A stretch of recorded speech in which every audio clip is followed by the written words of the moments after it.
To everybody. Maligayang Pasko po sa bawat isa. Good morning.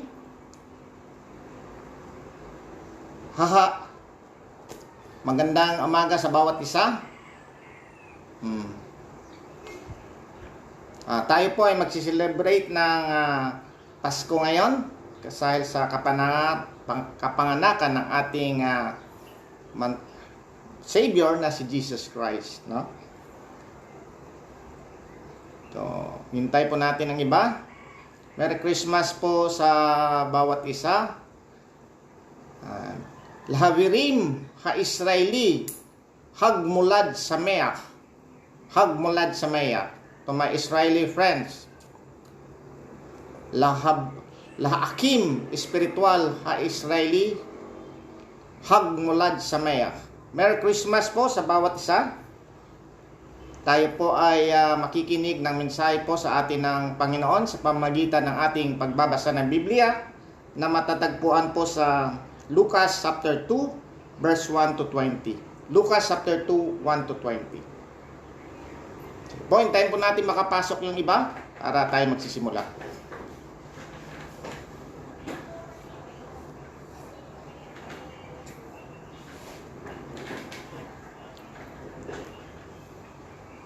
Okay po, Merry Christmas again to everybody. Maligayang Pasko po sa bawat isa. Good morning. Hahabirim ha-Israeli Hag Mulad Sameach. Merry Christmas po sa bawat isa na makikinig nito.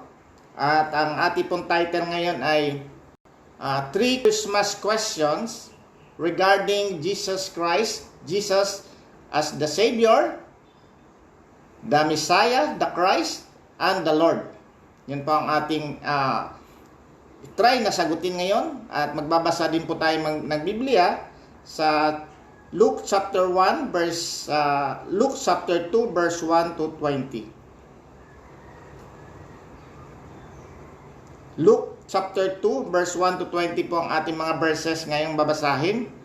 At ang ating pong papaksain sa umagang ito ay ang tatlong katanungan na dapat nating sagutin, no? Ano ba ang mga katanungan at ano ba talaga ang nagagawa ni Jesus being our Savior, the Christ and the Lord, no?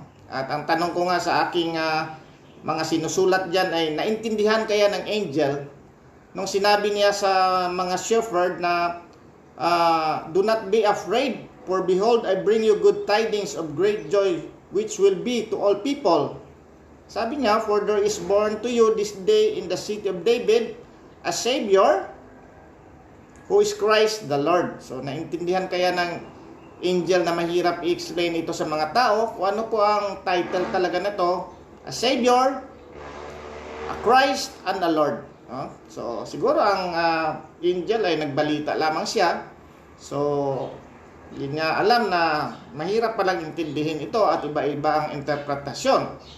So sa umaga po ito bilang Christmas po ay gawin nating 3 Christmas questions sa atin po kung ano ang role ng Kristo bilang isang Savior, bilang isang Christ at bilang isang King, no? So yun po ang ating tatalakayin ngayon.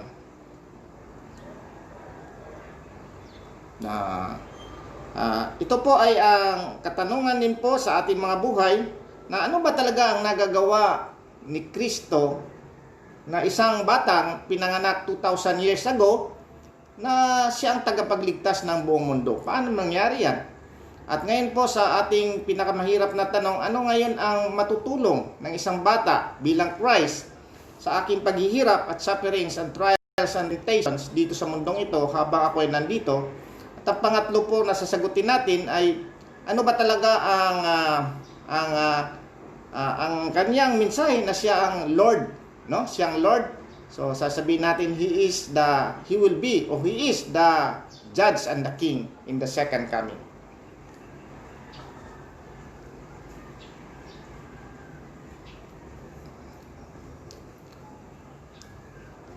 So let us wait for about a minute, then we will begin our message for today. Okay, kung kayo po ay handa na, buksan niyo po ang inyong mga Biblia sa Lucas chapter 2 verse 1 to 20.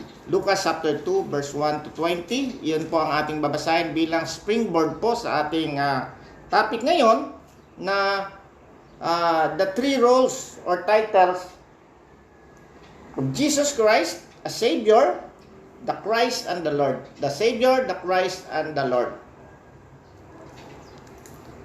Three Christmas questions na ating sasagutin. Okay. Magandang umaga muli sa bawat isa. Merry Christmas to everybody. Maligayang Pasko. Habirim ha Israelay.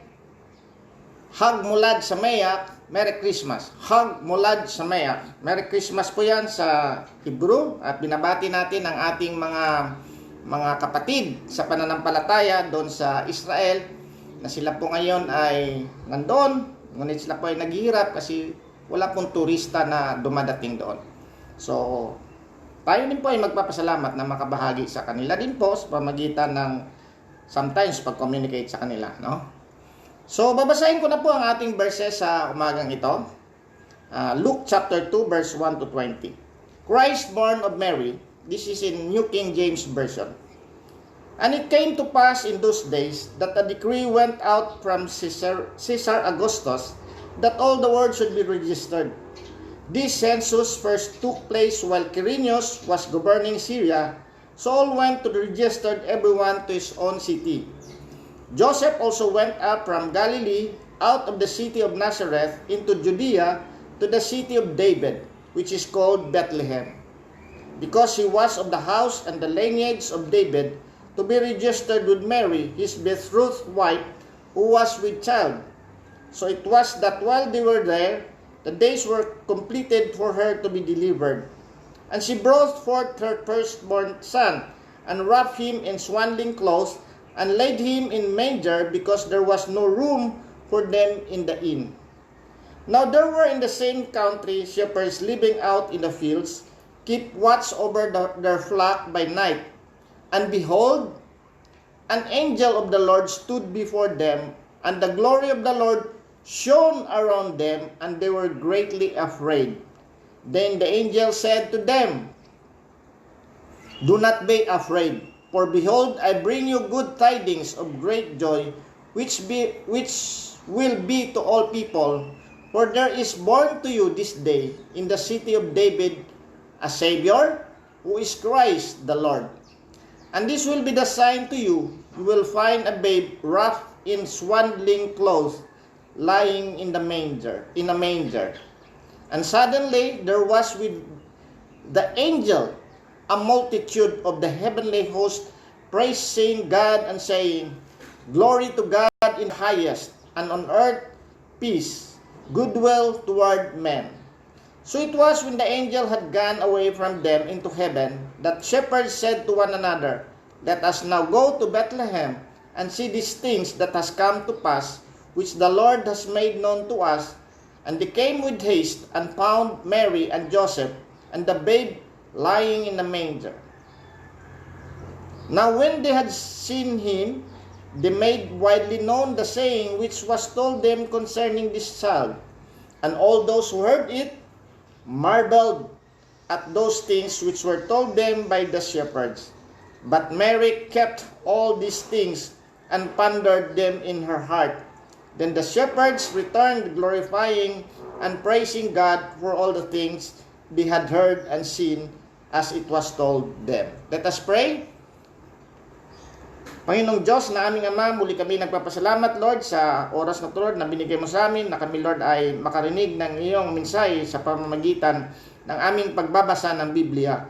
Salamat po, Lord, na binigay mo po, Lord, ang Biblia at amin po itong nabasa. At alam po namin, Lord, na ito ay makapangyarihan sa lahat. Hindi ito babalik sa iyo na walang nagagawa sa mga buhay ng mga makikinig nito, Lord. I-bless mo rin po, Lord, ako sa aking pagpapahayag ng iyong masalita, lalo na sa sineselebrate na Christmas ngayon ng ibang mga tao. Alam po namin na hindi naman specify ang iyong exact na kapanganakan, ngunit kami ay nag-celebrate, Lord, na ikaw na tunay na Diyos ay nagkatawang tao, pumunta dito sa lupa upang iligtas kami sa aming mga kasalanan.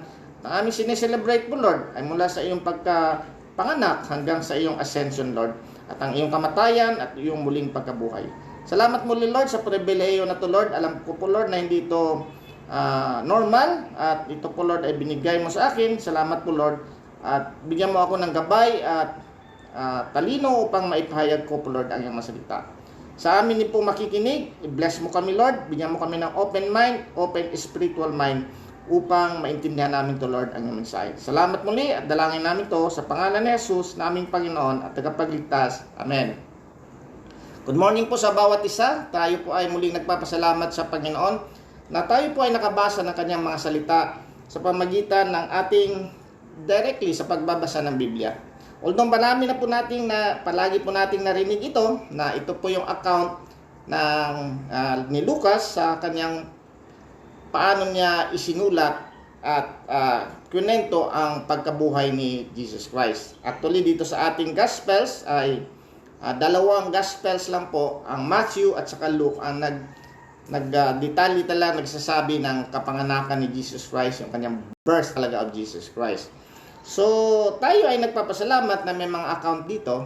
Ngunit tayong mga Pilipino ay sanay na tayong makinig ng mga mensahe sa Christmas, at alam po natin na ipinanganak si Jesus Christ sa sabsaban, no? So, dito po ay parang pinapakita lang po na the purpose of historical account, parang dating purposes lang ito na pinapakita na nandun si Caesar Augustus, tapos yung si Quirinius na governing Syria, kasi ang Israel po ay parang some sort of under peninsula ng Syria at that time. Nakita natin na si Joseph ay galing sa Galilee, about 100 miles, no? 100 mga kilometers or 115 kilometers. So imaginein mo, lampas pa ng Bulacan, galing Imus, ng Pampanga pa nga siguro, kasi about 115 kilometers. Ang kanilang nilakad, papunta sila doon sa Nazareth, which is the town na nandun sa Judea. Ang town po ng Galilee ay nasa taas, southern part, Samaria, tapos po sila sa Galilea. Dito po sila dadaan sa King's Road, sa may tabi ng Jordan River, no? Although hindi natin na-specify, pero yun ang karang tradisyon na doon sila dumadaan. Ngayon, sila po ay para hindi natin alam ang providence ng Panginoon, no? Ang alam po natin, ang purpose po ni Augustus ay para ma-account ang mga tauhan niya for tax purposes, at kung sino pong i-recruit sa mga army, something like that. But God is powerful and provident. Alam niya kung anong mga balak ng tao, at yun nga ang doon, ang providence ay nagagawa niya ang kanyang plano na hindi niya sinosuppress yung man's plan or man's will, na kung magpatala kayo dyan, gagamitin ko po ang mga ginagawa ng tao upang talagang ang Misaya ay maipanganak doon sa Nazareth, no? Yung town na maliit lamang, ngunit doon po ay yung town ni David, kasi ang Misaya dapat nandun sa lineage. Ngayon, sila po ay nandun sa inn, hindi sila tinanggap. So, marami pong nag-account dito na bakit hindi sila tinanggap. Siguro, maraming tao na nagpapatala doon sa Nazareth. At the same time, ito sigurong sabsaban sa kanilang panahon, kasi in the fullness of time, pinanganak si Jesus Christ. Mayroon na pong parang Greek language na common, at the same time mayroong Roman peace, no? Yun ang trabaho ng Roma, na ayusin yung mga daan, nagbi-build sila ng mga daan, tapos nagagawa sila ng parang nila yung peace, kapayapaan sa buong mundo para makapag-travel yung mga tao. Sa kanilang mga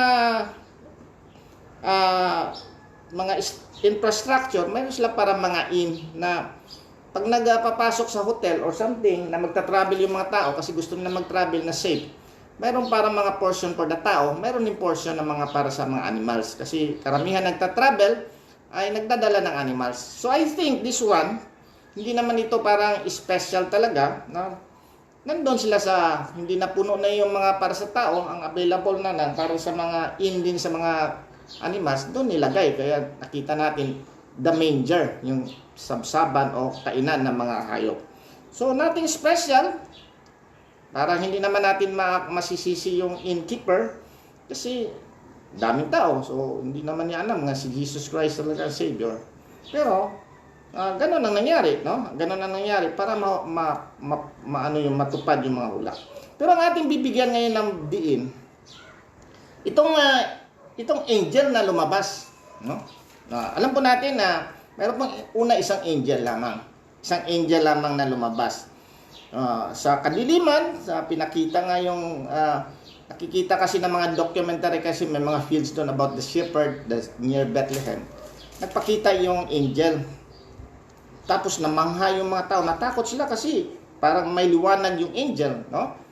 Sabi dito, and behold, an angel of the Lord stood before them. Sa mga shepherd dito, stood before the shepherd, and the glory of the Lord shone around them, and they were greatly afraid. So, parang ang glory ng Panginoon, alam po natin yung glory ng Panginoon, parang kumikinang talaga yan, napalibutan doon sa mga shepherd, pinalibutan ang mga shepherd ng glory ng Panginoon. So, imaginein mo sa kadiliman, biglang lalabas ang isang angel at yung glory ng liwanag ng Panginoon ay nandoon na nakapaligid sa mga shepherd. Then the angel said to them, do not be afraid, for behold, I bring you good tidings of great joy, which will be to all people. Sabi na, to all people, I will give you good tidings and great joy for all people. Ito na yung pinaka-purpose ng ating springboard ng ating pag-usapan ngayon. For there is born to you this day, in the city of David, a Savior, who is Christ the Lord. And this will be the sign to you, you will find a babe wrapped in swaddling clothes lying in a manger. And suddenly there was the angel, a multitude of the heavenly host, praising God, saying, glory to God in the highest, and on earth goodwill toward men. At pagkatapos sinabi ng angel yan, lumabas yung parang multitude of angels na napakadami, heavenly host, yan, praising God. No? So, ang tanong po natin, tatlong tanong po. Ang tanong po na ating tatanong, ano ba ang magagawa ng isang batang ipinanganak 2,000 years ago, bakit siya ay magiging savior natin? Yun ang unang tanong, no? Paano magiging ang isang bata na ipinanganak sa maliit na lugar, sa sabsaban pa, magiging savior natin? So, yun ang unang question. Nakala ng angel siguro, sabi niya, ako messenger lang naman ako dito. Pinapasabi ko lang na ipapanganak ang inyong savior. No? Ang tanong na, paano magiging savior yung ano na yan? Paano magiging savior isang bata na pinanganak 2,000 years ago sa isang sabsaban sa buong mundo? Sa buong mundo. To all people To all people. Pangalawa, ang pinakamahirap na tanong, ang Christ, ang Messiah na in-expect namin tutulong sa amin. No? Kasi yun ang expectation ng Christ. Messiah, ang Christ kasi is Greek word. Ang Hebrew word ay Messiah. Yun po yung parang tutulong sa kanila.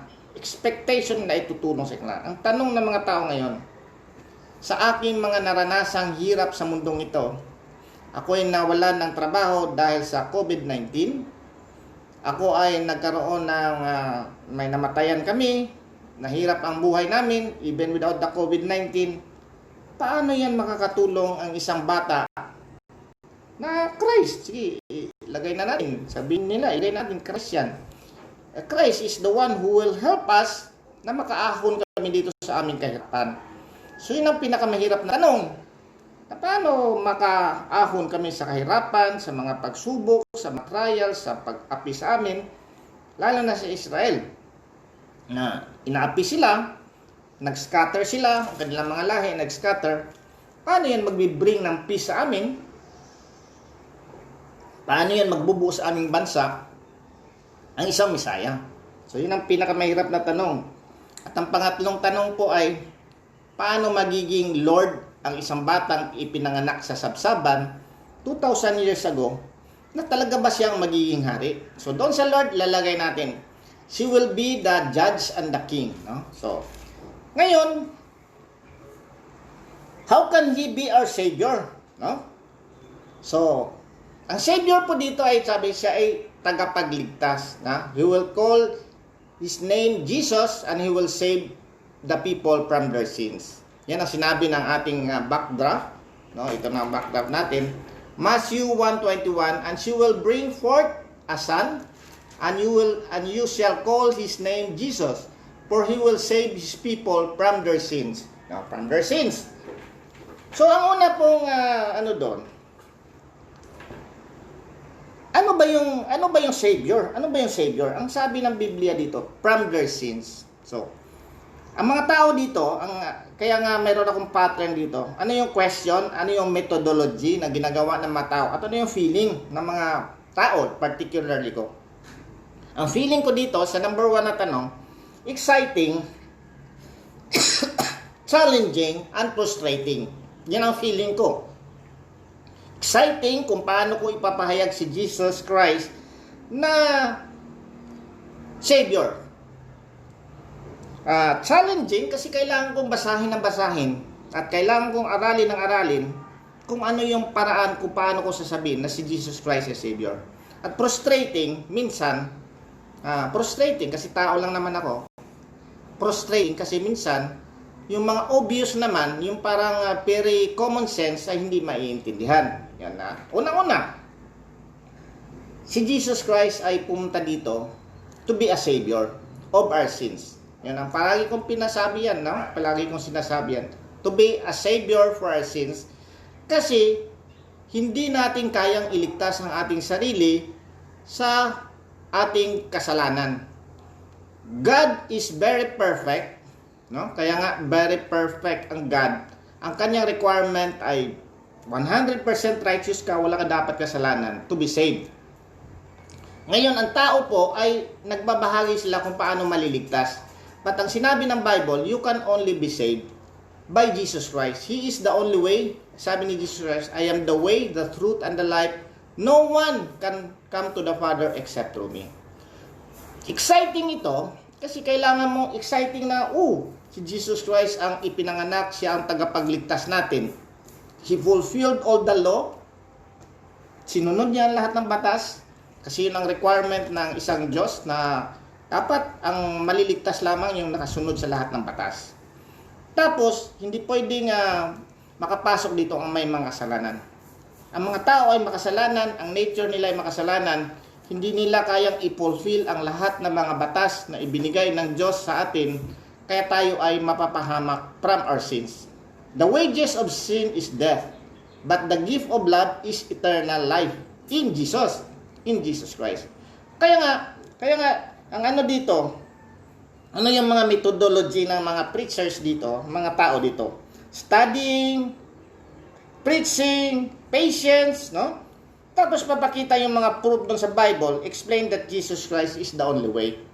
But, kaya nga pumapasok sa akin yung frustrating. Bakit nilagay ko yung frustrating? Kasi yung mga obvious na mga reason na ang sabi ng Biblia, if we are saved by our works, then sabi sa huling talata ng Galatians 2, sabi ng dito, kaya ko nasasabing frustrating kasi sabi sa Galatians 2:21, sabi dito, Galatians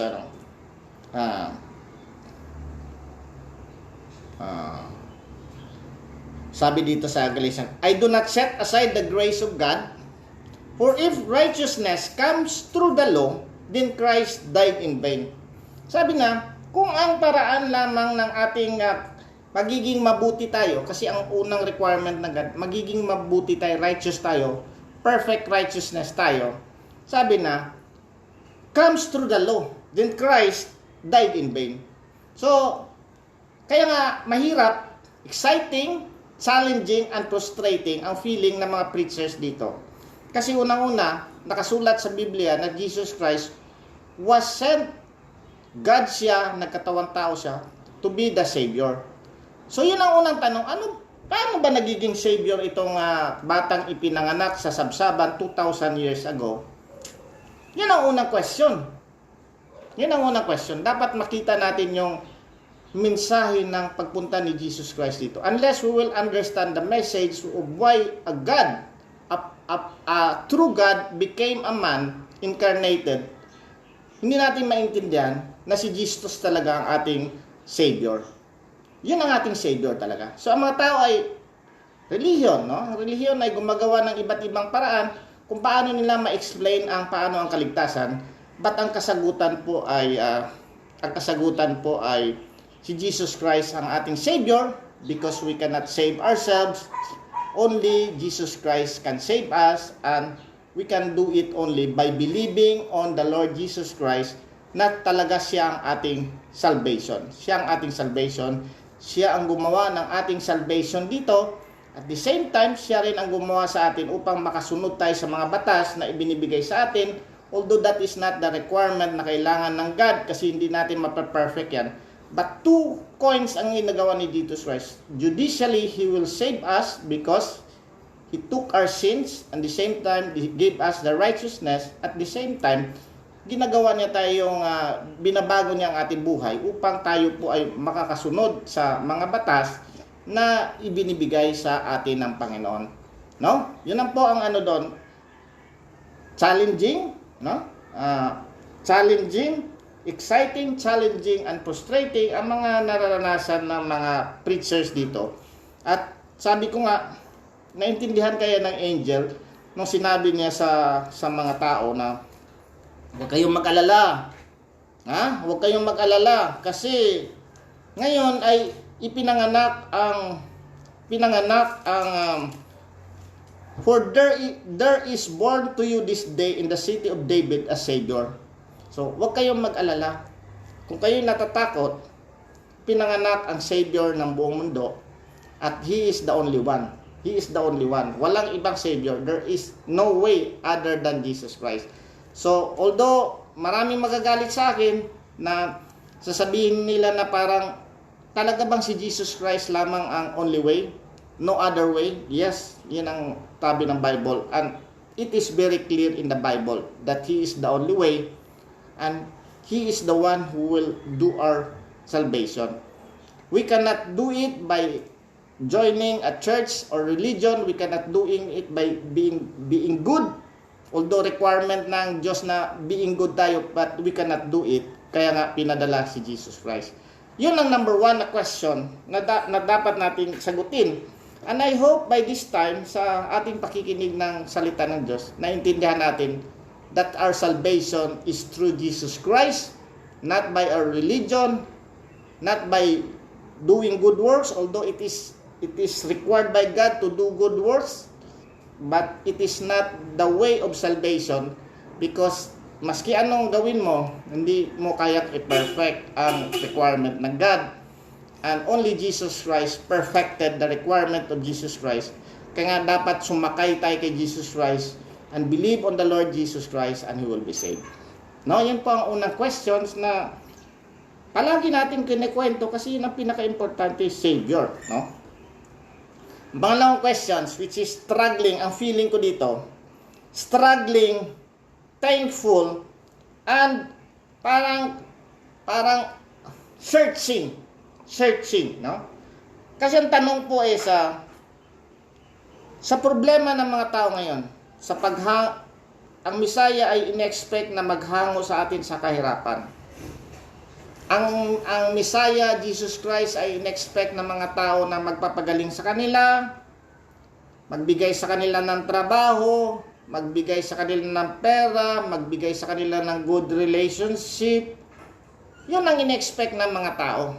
Kaya nga, ang dito, questioning, struggling, and researching, ang aking feeling dito, at lalo na siguro sa ibang mga tao.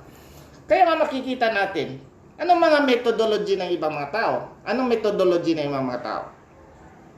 Imaginein mo. Ito yung mga tao naghihirap sila. Ngayon, sabi mo, mapapahamak kayong mga tao kayo kasi may kasalanan kayo. And eventually, eternally, you will die in your sins in hell. Pero naghihirap sila sa mundong ito. Ngayon, papasok ka ngayon sa kanila, magsisi kayo sa inyong mga kasalanan, kasi eventually, kung hindi kayo magsisi sa kanyang kasalanan, mapapunta kayo sa impyerno. Hindi maintindihan ng mga tao yan, kasi ang mga tao ngayon ay struggling sila ng kanilang buhay. Paano ko papaaralin itong mga anak ko? Paano itong nawalan ako ng trabaho during the COVID-19? paano yan ay namatay ang aking nanay, ang aking tatay sa COVID-19. At sabihin mo, Jesus Christ is the Messiah. Jesus Christ is the Messiah. Kaya ang mga methodology ng mga tao dito, ng mga preacher dito, para nag-iisip sila, paano natin ilalagay ito? So, lumalabas yung prosperity gospel. No? Hindi natin masisisi, pero kinakagat ng mga tao yan kasi ang tinuturo ng prosperity gospel. If you are in Christ, you have no more problem in this world. Yan ang pinipreach ng prosperity gospel. If you believe in the Lord Jesus Christ, you are like a little God. Dapat wala ka ng karamdaman, dapat wala ka ng problema sa pera, dapat wala ka ng problema sa relasyon mo. Kasi kung hindi ka mananampalataya ng ganon, kung hindi mo naranasan na wala kang problema sa pera, wala kang problema sa health, at wala kang problema sa iyong relationship, parang hindi ka raw naniniwala. So, because of the kahirapan ng tanong na to, paano ba itong Kristo na to magliligtas sa akin sa kahirapan? Nagbabago ang mga gospel. Nagbabago ang mga gospel. Kaya kung ikaw ay bago ka sa makikinig sa mga mensahe ngayon, hindi mo makikita ang iba't ibang spectrum ng mga denomination ng mga Christians. Hindi mo maintindihan ang mga iba't ibang spectrum ng mga denomination ng mga Christians. Kasi ang isang spectrum, ang isang doon, una-una, no? Ang una-una ay ina-address nila yung problema sa temporal na tao, sa temporal life. Sabihin na, dapat ikaw ay sumali ka na dito o kaya mag-engage ka sa faith namin kasi dapat para mawala yung mga problema mo sa iyong karamdaman. Yung cancer mo, walang problema yan. Pag naniwala kay Jesus Christ, gagaling yan. Yung mga problema mo sa salapi, walang problema yan. Mayroon bang anak ng Diyos na naghihirap? Wala. Ganun ang mga preaching doon. Ngayon, parang half truth, no? Although, naniniwala tayo na nagpapagaling ang Diyos ng may mga sakit, no? Naniniwala tayo na God will provide us when we travel here. Naniniwala tayo na parang dito ay maayos ang ating relasyon. But maraming mga tao na frustrated sila dito, no? So ang mga spectrum na sinasabi ko, mayroon nagko-concentrate. Ang isang spectrum kino-concentrate na ang buhay mo dito sa mundong ito ay sandali lamang, no? Ang buhay mo sa mundong ito ay sandali lamang. Kung ikaw ay naghihirap dito, maliit lang yan compare doon sa buhay na walang hanggan. Correct yan. Meron naman tao nagko-concentrate sa temporal kasi sabihin nila, dapat ang Kristiyan dito sa mundong ito ay matagumpay. So, nagko-concentrate sila sa prosperity gospel. Pero hindi nila doon pong problema doon kasi nai-extreme na nagiging fake na yung iba na hindi naman talaga gumagaling pero naniniwala. Pupunta doon sa spectrum na yan ng mga Christianity. Mayroon namang ibang tao na parang nahirapan siya na parang ano ba tong structure ng church na to? Para napakabagal ng pagpipreach ng gospel nito. So ang spectrum ng mga church na to ay tinitingnan nila ang Acts at tinitingnan nila ang mga early church. Ng early church, hindi sila nagpupunta sa mga building. Tinitingnan nila na dapat powerful ang mga Christian doon kasi maraming nangangailangan ng problema sa mundong ito. Tapos nag-aaral kayo kung paano talaga maligtas. Naghihirap na nga namamatay na yung mga tao, hindi sila nakakarinig ng magandang balita ng kaligtasan. Dapat nag-forward na tayo doon.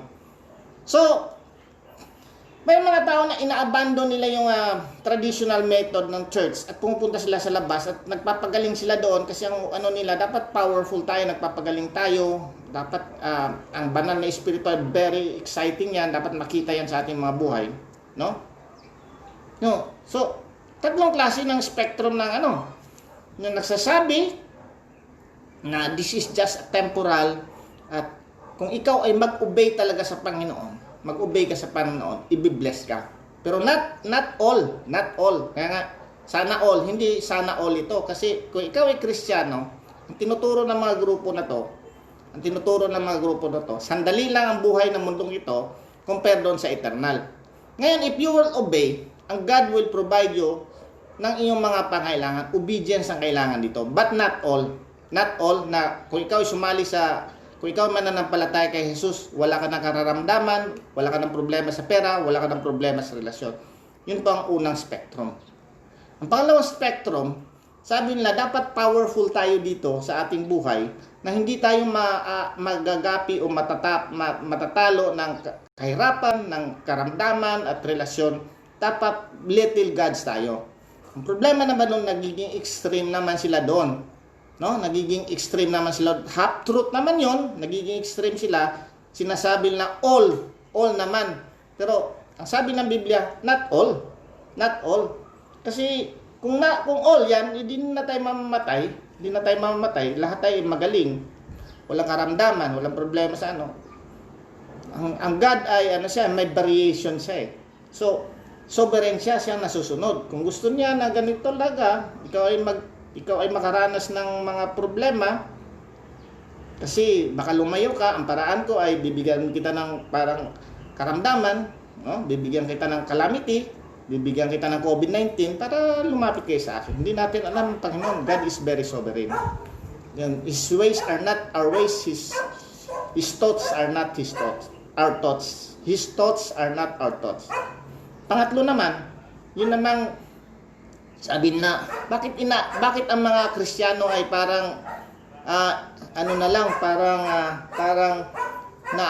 parang nagkampante na lang sa church. Dapat ang trabaho natin, mag-evangelize na tayo doon. Dapat pumunta dito sa mga labas, papakita natin na makapangyarihan tayo, na yung mga dating mga churches na sila ay nagpapagaling ay ganon din ang magagaling.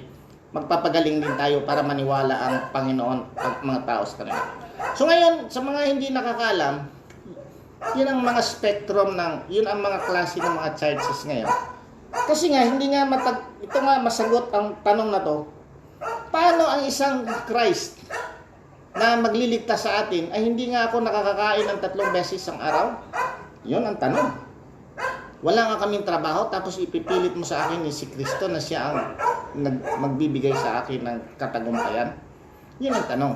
But we will explain the meaning of Christ.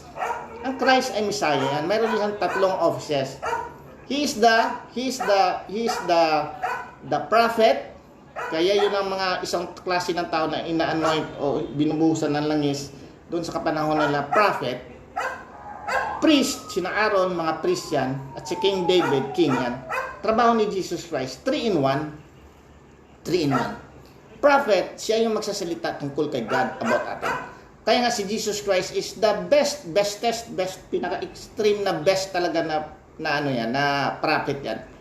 Kasi, He is God. Kaya nga tinanong ni Philip, Lord, ipakita mo sa akin ang Ama. Philip, sa sa John 14, Philip, ang tagal-tagal na natin. Sabi, kung sinong nakakita sa akin, nakakita na ng Ama. So, He is the best prophet. He explains yung God sa kanyang buhay. Sabi niya, kung nakita mo ako, nakita mo na ang Father.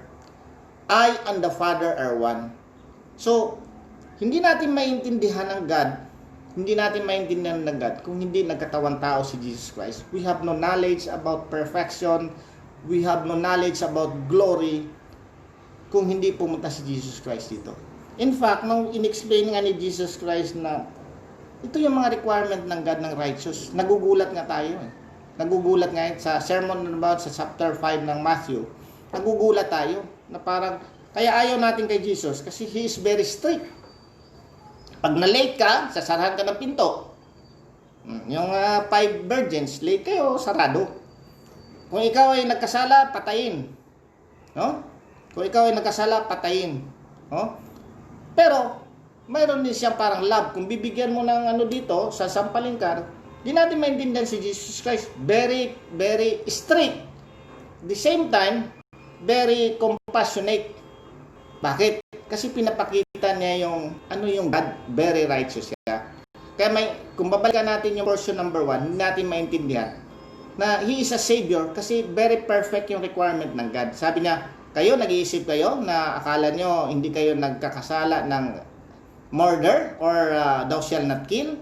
Ang sabi ni Jesus Christ, if you think ng masama doon sa kapwa-tao mo, para ka na rin pumatay. Akala nyo hindi kayo nagkakasala ng pangangalunya? Akala nyo pwede kayo sa inyong mga slaves at hindi may asawa na tao? Kasi yun ang pag-iisip ng mga Hebrew, ng mga Jews. Sabi ni Jesus Christ, mag-isip lang kayo ng masama sa yung kapwa, sexually, nagkakasala na kayo.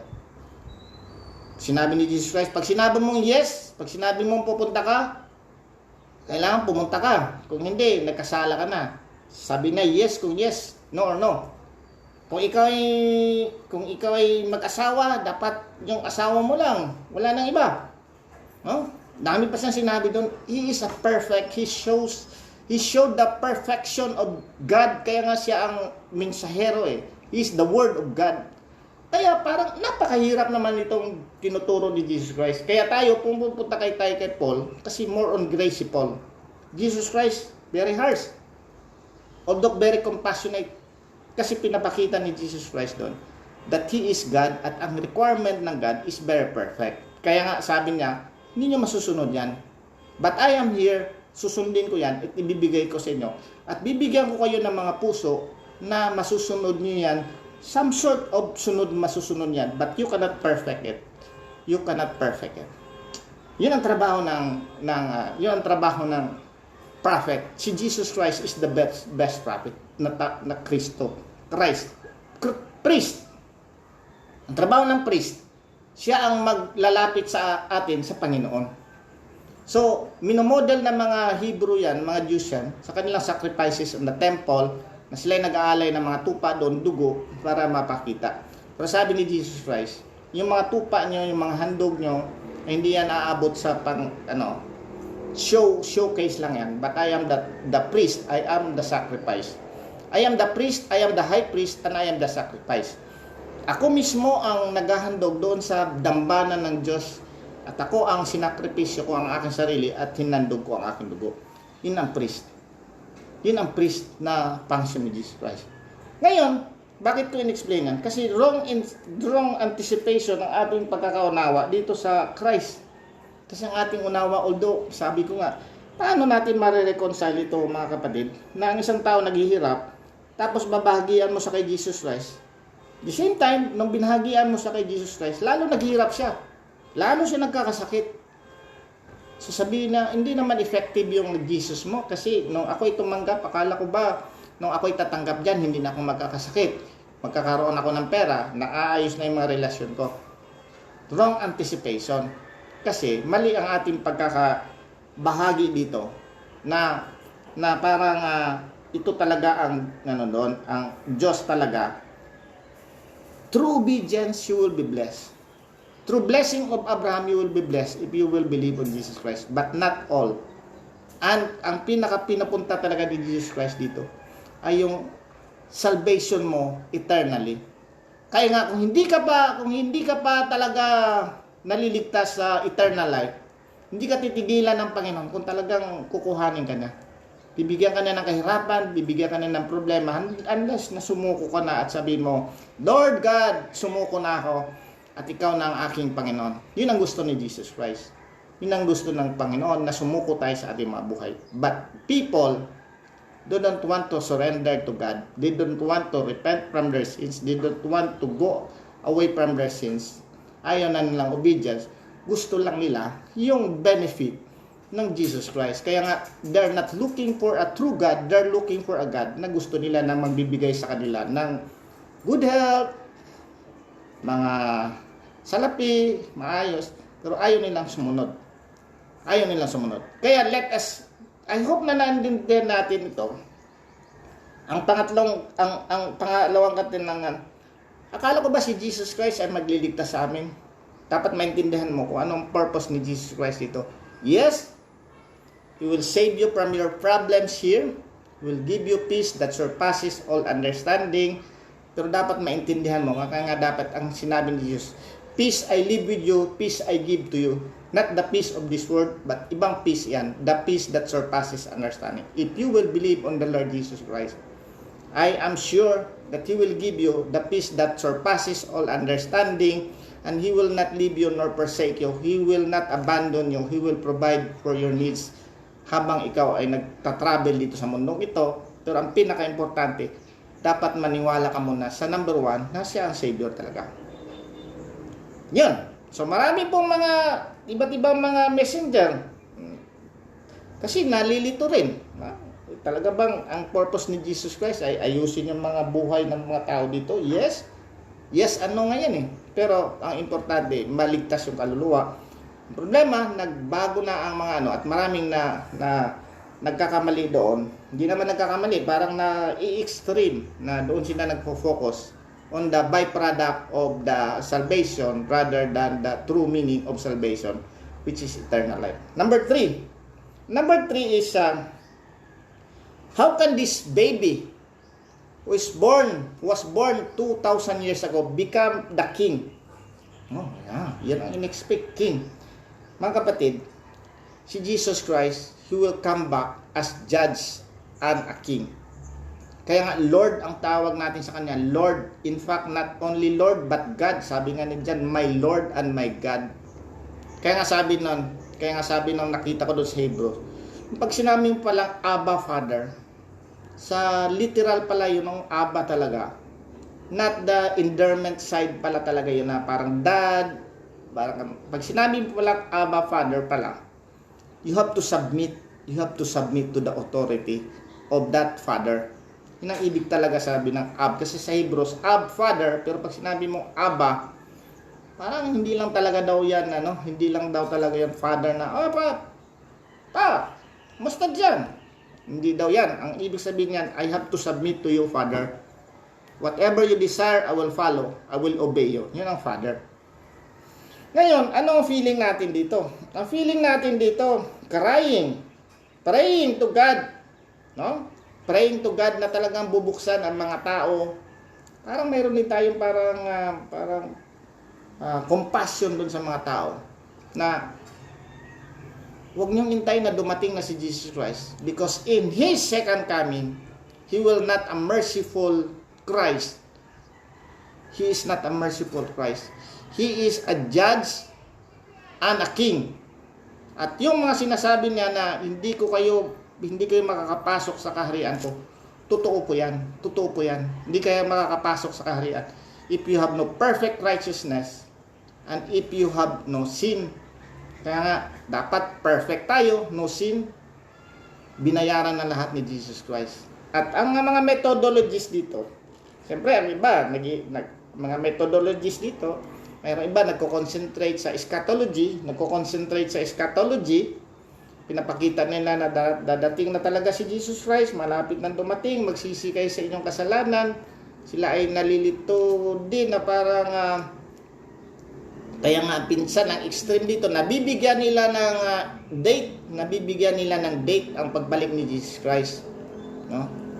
Although totoo din naman talaga na mayroong mga signs, pero walang nakakaalam kung kailan babalik si Jesus Christ. Pero kung bumalik si Jesus Christ, He will be the judge.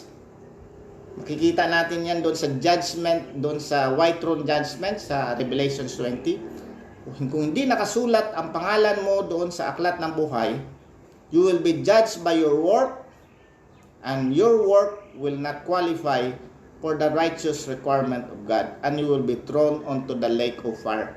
Those who are not written in the book of life will be thrown to the lake of fire. At paano makasulat doon sa aklat ng buhay?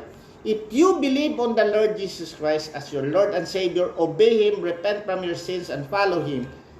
Believe on the Lord Jesus Christ and you will be included in the book of life. Wala na questions kung kailan sinulat yan. Basta ang question doon, you believe on the Lord Jesus Christ. Kaya nga isang example dito.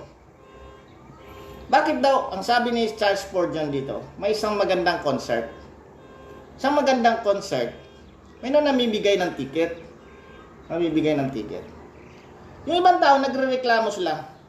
Bakit di mo ako binigyan ng ticket? Free ticket. Magandang concert ito. Tanong ng nagbibigay, gusto mo bang manood ng concert?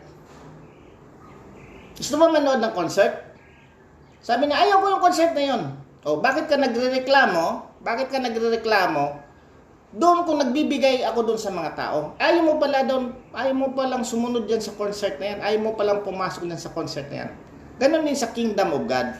May mga requirements of kingdom of God. You have to obey God. You have to obey God. You have to abandon all your sins and believe on the Lord Jesus Christ. Ngayon, namimigay ng mga ticket ngayon. O ito, free gift from God. You believe on the Lord Jesus Christ and you will be saved. Tatanggapin mo ba tong ticket na to? Sabi niya, ayoko. Pero sabihin mo, bakit sila lang binibigyan? Bakit ako hindi binibigyan? Bakit ka nagtatanong kung bakit hindi kayo binibigyan? Hindi ka nga gusto ng God na bibigyan. Ayaw ng God na bibigyan ka.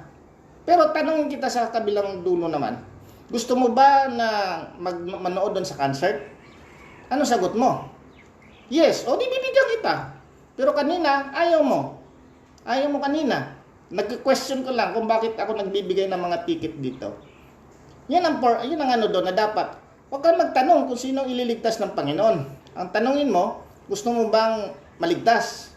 Kung ayaw mo, ba't ka magreklamo na bibigay ng ticket doon sa iba? Ganon yun. Huwag ka na magtatanong kung sino bibigyan. Basta ang ano doon, naniniwala ka ba na si Jesus Christ is the only way? Yes. Naniniwala ka ba na si Jesus Christ ay iniligtas ka sa iyong mga kasalanan? Yes. Naniniwala ka ba na if you die now, you will go to heaven? Yes. Pag naniwala ka at sumunod ka sa Panginoon, naniwala ka, sumunod, siyempre wala ka na magawa. Kasi kung maniniwala ka, babaguhin ang isip mo na makasunod ka. Ngayon, kung sagot mo, ayaw ko maniwala, huwag ka magreklamo, hindi ka bibigyan ng ticket and you will die in your sins. Kaya nga sabi ni Jesus Christ, you will die in your sins. Mga kapatid, ang 30 katanungan na ating sasagutin po. Ang sabi ng angels, nabuhay na ang inyong Savior, the Christ and the Lord. Ang tanong po ay, ito bang nabuhay ng 2,000 years ago ay talagang ito ba yung Savior ko? Yan, saliksikin mo yan. Kung naniwala ka na siya ang Savior, congratulations. Congratulations. Naniniwala ka ba na Jesus Christ is the Christ? Na siya yung nagpapaisip sa iyo na ang Diyos, kung sino ang Diyos, perfect ang Diyos, ang glory niya ay ganun talaga? At si Jesus Christ ang sacrificial na ihandog ng priest mismo at inhandog niya doon sa langit. At ang pangatlo po, naniniwala ka ba na si Jesus Christ ay yung Lord, na you have to obey Him? Kung anong gusto na, sundin mo. Kung anong ayaw niya, alisin mo. Kung sinabi niya, repent from your sins, you have to repent from your sins. If you say, obey me, follow me, you have to obey. Naniniwala ba sa tatlong tanang na yun? Kung naniniwala ka, congratulations. Congratulations, bibigyan ng ticket ng Panginoon. And you will not suffer in the hell, and you can escape the corruption of this world and partake the divine nature of God. Bilang pagtatapos po, tanong ko doon, nasagot ba ng mga tao na madaling i-explain ito? Madaling i-explain ba tong Savior, Christ, and King? Ang tanong ko, yes and no. Madaling i-explain ito sa mga believers. Madaling i-explain ito sa mga believers. But for the unbelievers, maski anong pukpuk mo sa ulo, hindi ito maiintindihan. Para ka nag-explain ng red doon sa blind man, you will not understand it.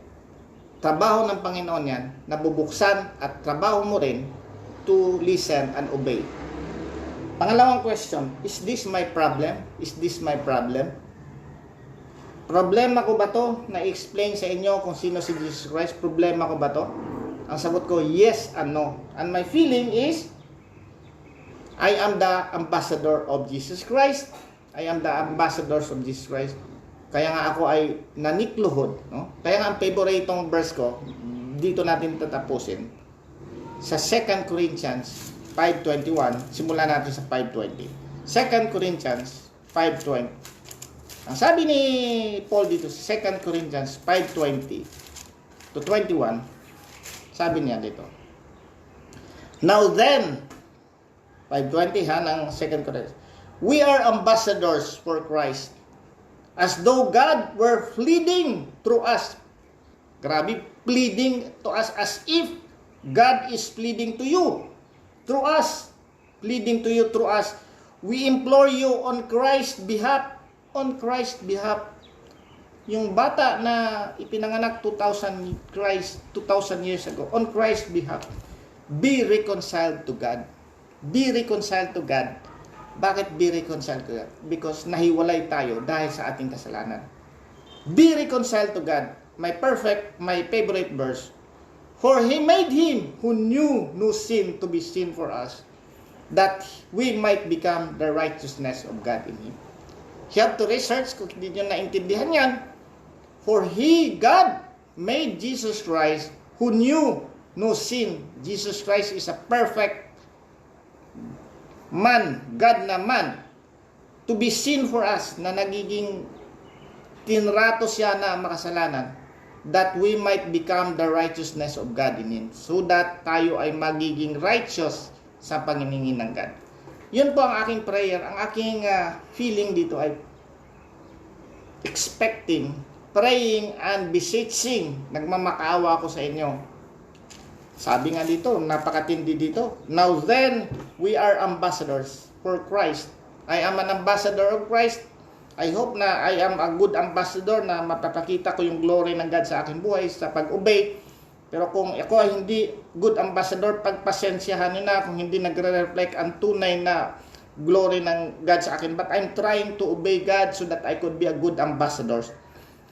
Now then, we are ambassadors for Christ. As though God were pleading through us, we implore you on Christ's behalf, be reconciled to God. For He made Him who knew no sin to be sin for us, that we might become the righteousness of God.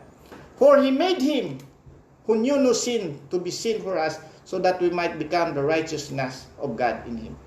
That is the great exchange, and I hope you will understand that. God will illuminate your hearts and minds so that you will understand that Jesus is our Savior, He is the Christ, and He is the Lord of our life. And magpasalamat tayo sa Panginoon na ibinigay ang kanyang bugtong na anak. For God so loved the world that He gave His only begotten Son, that whoever believes in Him shall not perish but have everlasting life. Sa mga makikinig, before the end of this day, I hope na mag-isip tayo, no? Mag-isip tayo kasi mayroon tayong responsibility to be obedient to God. Believe on the Lord Jesus Christ and you will be saved, you and your household. Let us pray. Panginoong Diyos na aming Ama, Lord, kami ay humingi ng kapatawaran sa aming mga kasalanan habang kami naglalakbay sa mundong ito, Lord. Bilang isang Kristiyano, Lord, ako din po, Lord, ay humingi ng kapatawaran sa aking mga kasalanan, na ako, Lord, ay hindi naging mabuti sa iyong paningin o sa paningin ng ibang tao bilang ambassadors of Jesus Christ. I hope I have not become myself a stumbling block to those people, but I'm praying, Lord, na ang banal na Espiritu po, Lord, ang magbukas ng puso't isipan ng mga taong makikinig nito, Lord, because salvation is of God. Salvation ay in-explain ng banal na Espiritu. Hindi namin kaya sa sarili namin kakayahan, hindi namin kaya sa aming pagmumodel, ngunit Jesus Christ is the only way of salvation. And I hope, Lord, that people who are listening now will believe on the Lord Jesus Christ, your only begotten Son, so that we will be saved. Salamat muli, Lord, sa mensaheng ito. Salamat din po, Lord, sa aming pag-celebrate ng iyong incarnation dito sa mundong ito. Muli kami nagpapasalamat ng aming puso, buhay namin, Lord, sa iyo, Lord, na aming Panginoon tagapagligtas. Salamat, Lord, at to Lord ay aming dalangin sa pangalan ni Jesus na aming Panginoon tagapagligtas. God bless po. Merry Christmas.